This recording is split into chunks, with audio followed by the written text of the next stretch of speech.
Jai Swaminarayan. Good morning students. How are you? I hope you will be fine. And आप सब लोग अपने अपने घर पर अच्छे से रह रहे होंगे और संडे का भी आप सब लोगों ने अच्छे से मज़ा लिया होगा।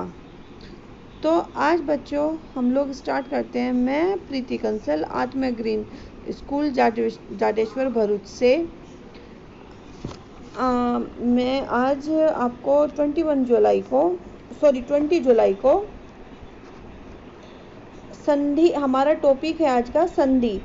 जैसे कि हम लोग प्रीवियस क्लास में हम 2-3 क्लास से संधि ही टॉपिक कर रहे हैं। एक्चुअल में बच्चों संधि का टॉपिक जो बहुत बड़ा टॉपिक है। इसमें बहुत सारे आपके प्रकार हैं।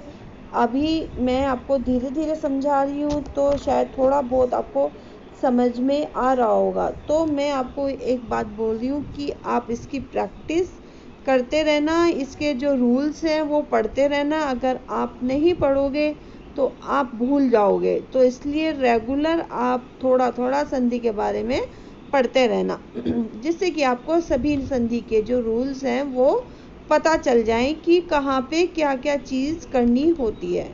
तो बच्चों जैसे कि हमारी प्रीवियस क्लास में हमारी व्यंजन संधि कंप्लीट हुई थी। हमने व्यंजन संधि के बारे में पढ़ा था और उसके जो नियम थे उसके बारे में हम लोगों ने करे थे। मैंने आपको व्यंजन संधि से संबंधित कुछ उदाहरण दिए थे कि आप उन्हें कर लीजिए और आपको प्रैक्टिस एज ए प्रैक्टिस के तौर पे मैंने आपको दिए थे, तो आप सब लोगों ने वे किए होंगे। अगर नहीं किए हैं तो आप सब लोग कर लीजिए, क्योंकि आज मैं फिर आपको और देने वाली हूँ। तो अब आज हम लोग स्टार्ट करते हैं। सो नाउ लेट स्टार्ट विसर्ग संधि। हमारा आज का टॉपिक क्या है बच्चों? विसर्ग संधि। जैसे कि आपको नाम से पता चल रहा है, विसर्ग मीन्स ये 2 डॉट मैंने जो लगा रखे हैं, तो इनसे जहाँ पर ये लगे हुए होते हैं तो सबसे पहले आपकी क्या पहचान होगी? जहाँ पे डॉट लगे हुए हैं वहाँ पे आपकी आंख बंद करके भी अगर आप बोलोगे तो बोलोगे ये विसर्ग संधि है। ठीक है बच्चों, ये फर्स्ट पहचान है आपको पहचानने की, यहाँ पे विसर्ग संधि है। अब विसर्ग संधि आपकी आ गई है तो अब उसको हमें शब्द में कैसे कैसे उसके परिवर्तन होते हैं वर्ण में, वो हमें देखने हैं। अब आप देखिए, मैं आपको उसकी परिभाषा बताती हूँ। क्या इसकी परिभाषा है? विसर्ग के बाद स्वर या व्यंजन आने पर जो पहला शब्द आपका जो पहला वर्ण है उसमें विसर्ग आ गया है, उसके बाद जो दूसरा वर्ण है उसमें व्यंजन या स्वर आने पर विसर्ग में जो परिवर्तन होता है उसे विसर्ग संधि कहते हैं। क्लियर? कि जो विसर्ग है उसमें जो परिवर्तन हो रहा है उसे हम विसर्ग संधि कहेंगे जब उसके बाद स्वर या व्यंजन आएगा। क्लियर बच्चों? तो इसका नियम, इसके काफ़ी सारे नियम हैं बच्चों। तो मैं आपको पहले फर्स्ट नियम बताती हूँ। विसर्ग जो आया है उसका ओ में परिवर्तन। ओ कहाँ पे परिवर्तित हो जाता है जब विसर्ग आता है? कहाँ पे परिवर्तित होता है? देखिए, विसर्ग से पूर्व, विसर्ग से पहले यदि ए हो तो, और बाद में जो बाद वाला वर्ण है उसमें ए या किसी वर्ग का, वर्ग कौन से हमारे? क ख, वो क वर्ग, आपका च ट और त प, ये 5 वर्ग है। उन वर्ग का तीसरा चौथा पांचवा हुआ। क्या का चौथा तीसरा कौन सा? ग घ ड़। अगर ये आए तो ऐसी च वर्ग में, ऐसी ट वर्ग में, ऐसी त वर्ग में और ऐसी प वर्ग में वर्ण का तीसरा चौथा पांचवा वर्ण आए, या और भी इसके बाद य र ल व और है हो तो विसर्ग का रूपांतरण ओ में हो जाता है। ठीक है, ओ परिवर्तन होने के लिए आपको किन किन बात का ध्यान रखना है? विसर्ग से पहले जो विसर्ग आया है उससे पहले आपका ए हो, नंबर 1। नंबर 2 आपका अगर उसके बाद विसर्ग के बाद ए या किसी भी वर्ण का तीसरा चौथा पांचवा या यरलव है हो तो विसर्ग को हम ओ में परिवर्तित कर देते हैं। ठीक है, अब आप इसके एग्जाम्पल देखिए। जैसे मने प्लस हर। अब मने है न आया है आपका, तो स्वर आपका जो विसर्ग आया है न में ए की साउंड आती है और न अभी आपका क्या आया है और हर ह। ठीक है, ये दूसरा व्यंजन हो गया। कौन सा शब्द हो गया? यरलव है आ गया आपका यहाँ पे, समझे आप। फिर मैं में ए की भी साउंड आ रही है, तो यहाँ पे आपका क्या बदल जाएगा? जो स्वर आपका जो विसर्ग है वो ओ में परिवर्तित हो जाएगा, तो क्या बन जाएगा? मनोहर। अब नेक्स्ट देखिए, अधगति। ग हमारा थर्ड हो गया और इसके बाद आपका ध से पहले क्या आ रहा है? ए आ गया है हमारा, तो हमारा क्या है? अधोगति। मने बल, मनोबल। तपे प्लस 1 वह आया हुआ है हमारा, और जो तय में ए की साउंड आ रही है वो भी है, तो हमारा ये स्वर हुआ, तो इसे मिलकर तपोवन। ये हमारा क्या बन गया? तपोवन। तो ये आपको बच्चों, ये पहला एक नियम है कि जब किसी जो विसर्ग है उससे पहले ए हो। दूसरा, जब जो दूसरा वर्ण है उसमें वर्ग का तीसरा चौथा पांचवा और यरलव है हो तो वह विसर्ग ओ में परिवर्तित हो जाता है। ठीक है, आई थिंक आपको समझ में आ गया होगा। अब मैं आपको नेक्स्ट दूसरा नियम बताती हूँ। दूसरा नियम क्या है? विसर्ग का रे होना। कहाँ पे रे परिवर्तित होता है? विसर्ग से पहले ए या आ से भिन्न कोई भी स्वर आए। जो आपका विसर्ग दिया गया है उससे पहले अगर ए या आ से कोई अलग कोई भी शब्द, कोई भी वर्ण आ रहा है, सॉरी कोई भी स्वर अगर आ रहा है, ए आ को छोड़ के कोई भी और हो, चाहे वो आपका ऊ हो, ई हो, आई हो, ए हो, कोई भी हो, स्वर आए और बाद में जो बाद वाला है, बाद में कोई स्वर किसी भी वर्ग का, कोई भी स्वर, एक तो कोई भी स्वर हो ए आई और दूसरा किसी भी वर्ग का तीसरा चौथा पांचवा अक्षर या यरलव हो तो उसमें कोई वर्ण हो तो इस विसर्ग का रे हो जाएगा। अब आपको इसमें क्या क्या बात याद ध्यान रखनी है? विसर्ग का जो पहला, विसर्ग से पहले ए या आ से भिन्न कोई दूसरा आपका स्वर आना चाहिए। नंबर 1 जो पहले वाले उसमें विसर्ग से पहले। ठीक है। नंबर 2 आपको क्या ध्यान रखना है कि जो विसर्ग के बाद कोई स्वर हो या यरलव या तीसरा चौथा आपका जो वर्ग है, क्या वर्ग, टे वर्ग, चे वर्ग, इस वर्ग से तीसरा चौथा पांचवा या यरलव है हो तो वो उसको रे में परिवर्तित कर, उस विसर्ग को रे में परिवर्तित कर देते हैं। ठीक है। अब आप एग्जाम्पल देखिए। एग्जाम्पल आपका क्या है? नी प्लस अर्थक। देखिए आप ही आपका विसर्ग आया है, विसर्ग से पहले क्या आया? नी, यानी कि ए और आ से अलग स्वर आया है। दूसरा छोटी नी, छोटी की मात्रा आई है ना, तो आपका दूसरा स्वर हो गया है। दूसरा नियम क्या लागू होता है? उसके बाद वाले में आपका क्या आना चाहिए? कोई स्वर आना चाहिए या यरलव आना चाहिए या किसी वर्ग का तीसरा चौथा पांचवा। तो ए स्वर आया है तो हमारा जो हलंत है वो किस में परिवर्तित हो जाएगा? वो रे में परिवर्तित हो जाएगा। ठीक है। अब आप रे हमारा इसमें हो जाएगा। तो मैंने आपको एक एग्जाम्पल देने के लिए अब आपका जो इसका विसर्ग का जो रे बनता है वो हमारा हलंत वाला बनता है, यानी कि आधा रे बनता है। आधा रे हम बना नहीं सकते तो हलंत वाला रे बनेगा। तो हलंत वाला बनने पे अब उसके अब आप इसमें भी देखिए अर्थक पे भी लगा हुआ है अर। तो जब रे पूरा आधा रे और उधर का रे मिलकर पूरा रे बन जाएगा। तो उसके लिए हमारा जो ये मैंने आपको एक एग्जाम्पल के तौर पे लिख के दिखाया, तो निरर्थक हो गया है, तो जो हमारा निरर्थक ऐसे लिखा जाएगा। तो हमारा जो है वो ऊपर इसमें तब चेंज हो जाएगा जब दो रे आपस में आ गए हैं। ठीक है, नेक्स्ट है आपका बहिये प्लस मुख। तो अब आप देखिए,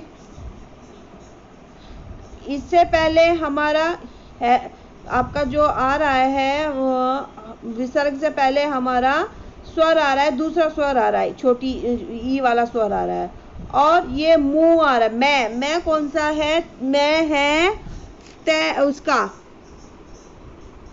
मुंह, जो ऊ आ रहा है, इसमें ऊ आ रहा है ना, छोटू ऊ की, मुंह है ना, ऊ की साउंड आ रही है। और ये हमारा, और इसका क्या कहते हैं, एक चीज और भी है इसमें, मैं हमारा जो पे फे भे मैं का 5वां अक्षर है, ये हमारा मैं, तो ये भी हमारा रे में बदल जाएगा। तो कैसे बदलेगा? तो ये क्या बनेगा? बही मूर्ख। तो मैं रे इस पे ऊपर लग जाएगा, तो बही मूर्ख बन जाएगा। ओके, फिर है दुए प्लस बल, दुर्बल। दुए जमा आशा, दुराशा। और दुराशा अब आप कैसे कहोगे, कैसे लिखा दुराशा?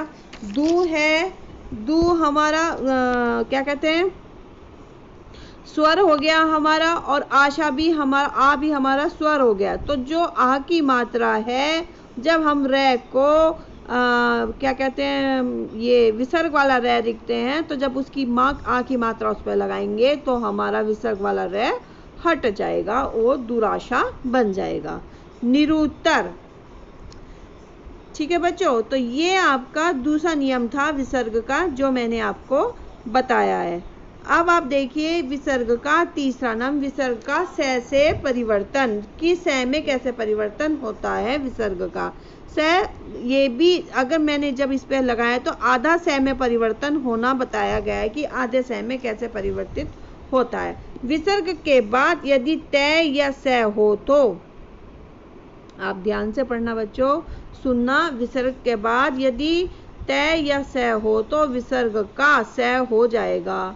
वह स्वर रहित होगा, यानी कि जब पूरा से होता है वो स्वर रहित होता है, और जब आधा से होता है तो वो स्वर रहित होता है। इस बात का आपको ध्यान रखना है। जब हलन विसर्ग लगा हुआ होता है तो वो स्वर रहित होता है, और जब विसर्ग नहीं होता है तो वो स्वर सहित होता है। ठीक है बच्चों, तो अब आप देखिए दू विसर्ग प्लस तर लगा हुआ है, तो हमने अभी क्या बोला, तय या से अगर आया हो तो वो विसर्ग से में परिवर्तित हो जाएगा। तो क्या बनेगा? दुस्तर। नमे जमे ते, नमस्ते। दुह जमा साहस, दुस्साहस। मने जमे ताप, मनस्ताप, मनस्ताप।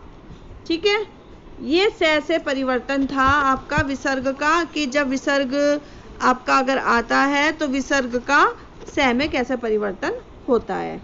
अब विसर्ग का श सलगम में या श आधा से में कैसे परिवर्तन होगा, ये भी अभी आप यहाँ पे मैं लगाना भूल गई बच्चों, तो इसमें विसर्ग आप लगा लेना, विसर्ग का श।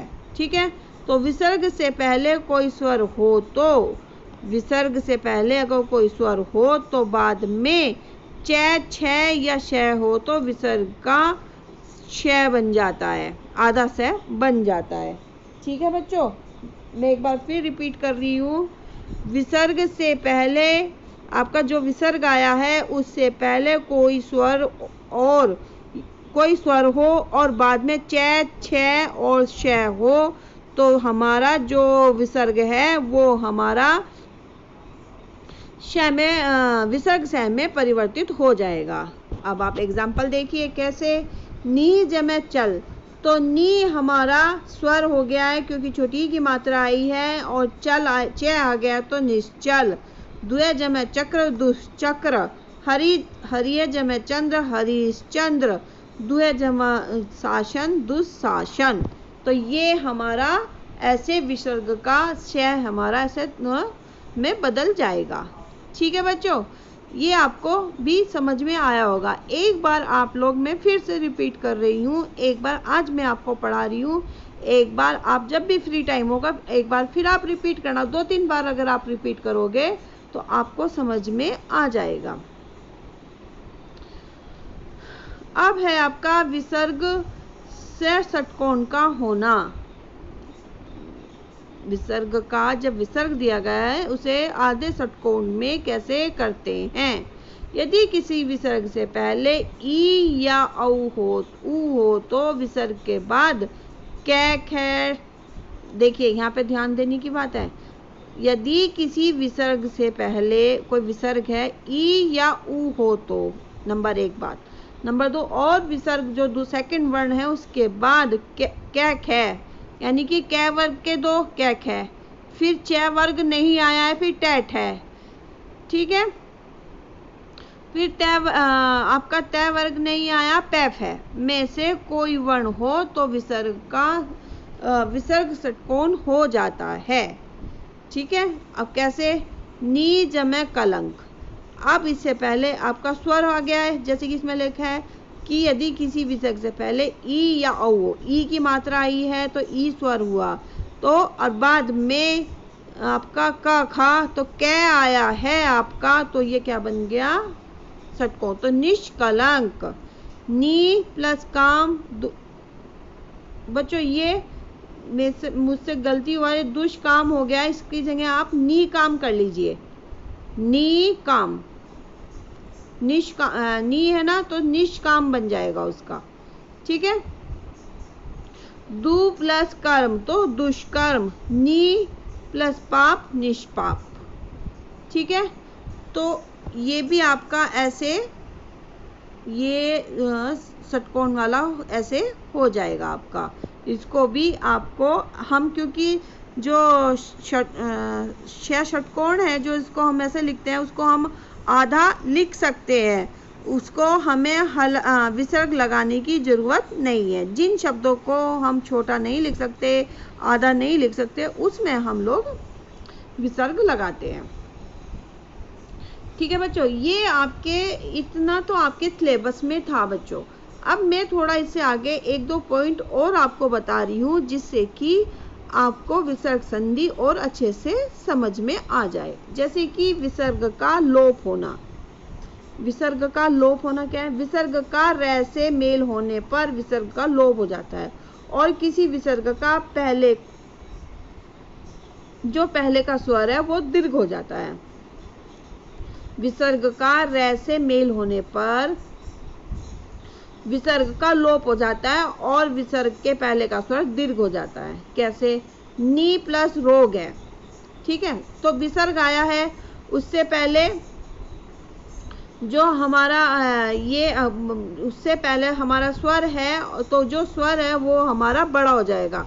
स्वर कौन सा आया, हमारा छोटा आया, छोटी ई, तो बड़ी ई की मात्रा लग जाएगी, तो क्या बन जाएगा, निरोग। नीरस तो नीरस बन जाएगा। ठीक है बच्चों, नेक्स्ट है आपका विसर्ग में परिवर्तन होना। यदि विसर्ग से पहले ए हो तो और विसर्ग का मेल कै या पै से हो जाता है तो विसर्ग में कोई परिवर्तन नहीं होता। यदि विसर्ग से पहले ए आया हो तो विसर्ग का जो सेकंड वाला वर्ण है उसका मेल कै या पै से हो रहा है तो विसर्ग में कोई परिवर्तन नहीं होगा, उसको एज इट ही लिखेंगे, उसमें कोई अंतर, ऐसे ही हम विसर्ग लगाएंगे। जैसे अंतःकरण तो अंतःकरण, प्रातः कालः प्रातः कालः।